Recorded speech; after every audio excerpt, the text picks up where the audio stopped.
Hi guys, welcome to my YouTube channel the world of mishti. आज के আমরা start করেছিলাম শ্রীনগর থেকে, মোটামুটি 9টায় স্টার্ট করেছিলাম। 4-5 ঘন্টা বাদে আমরা এসে পৌঁছেছি পেহেলগাঁও।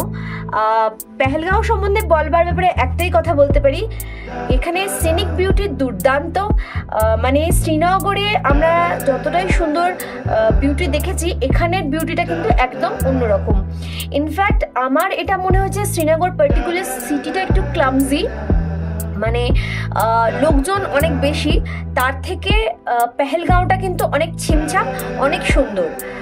তো নেক্সট ডেস্টিনেশন হিসাবে আপনারা কিন্তু পেহেলগাঁওটা পছন্দ করতেই পারেন।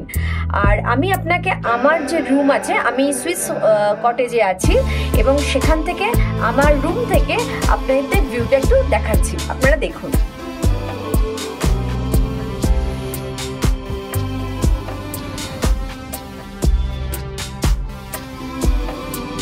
এই হচ্ছে আমার হোটেল থেকে বাইরের ভিউ।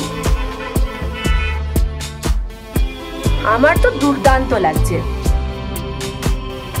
আপনারা দেখে বলুন কিরম লাগছে আপনাদের।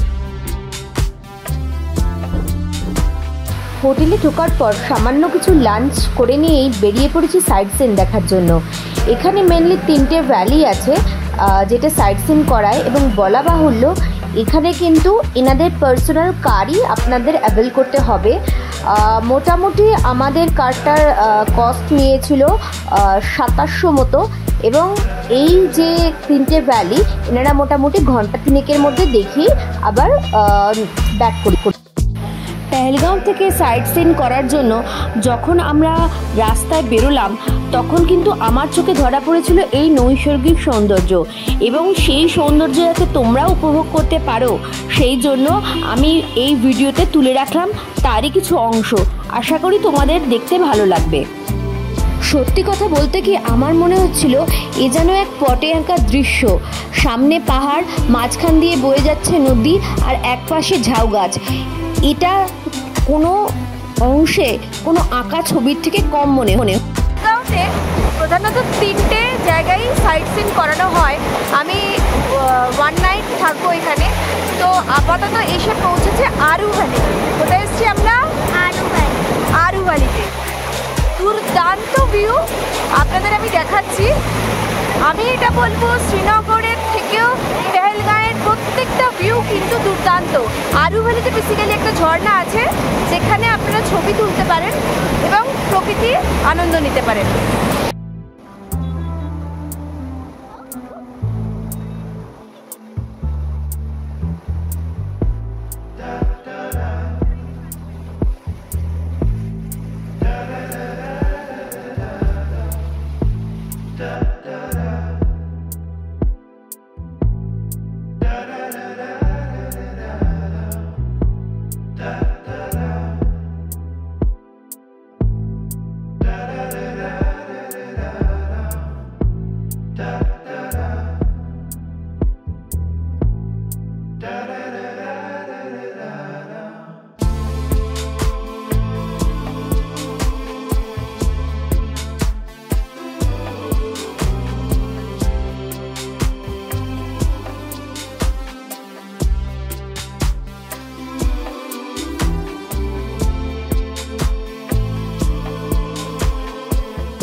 এখানে একটা কথা আমি বলতে চাই, আমাদের এখানে যেরকম রাস্তায় গরু বা কুকুর ঘুরে বেড়ায়, এখানে কিন্তু আমি প্রথম দেখলাম যে ঘোড়ারাও এভাবে ঘুরে বেড়ায়।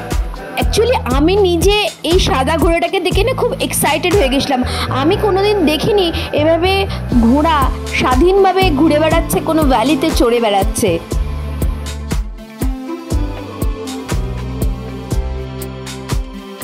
এবার চলেছি আমরা আমাদের গন্তব্যের দ্বিতীয় ভ্যালির উদ্দেশ্যে। রাস্তার সৌন্দর্যটা আমি বলবো সবাই একটু দেখুন, মানে এত সুন্দর রাস্তা, যেন পটে আঁকা চিত্র।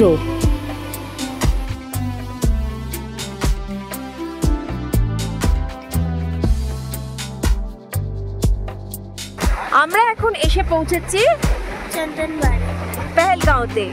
এখানে মেনলি বরফ দেখতে আসা এবং এখান থেকে অমরনাথ যাওয়ার রাস্তাটা আছে, তো সেটাও একটু দেখে নেওয়া। তো চেষ্টা করছি আপনাদের সেই ভিউটা দেখানোর।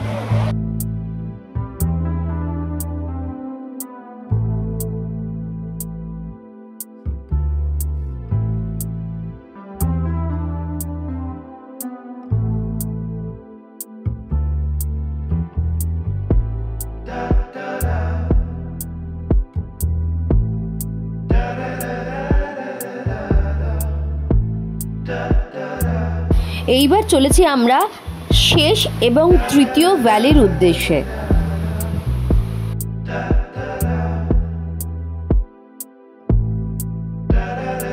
আর এই হচ্ছে তৃতীয় ভ্যালি, বেতা ভ্যালি।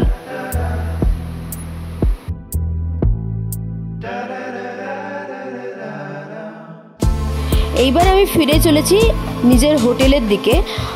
তবে বলবো, যদি আপনাদের আমার ভিডিওটা ভালো লেগে থাকে প্লিজ সাবস্ক্রাইব করুন, ভালো লাগলে কমেন্ট করুন, কমেন্ট পড়তে আমার খুব ভালো লাগে।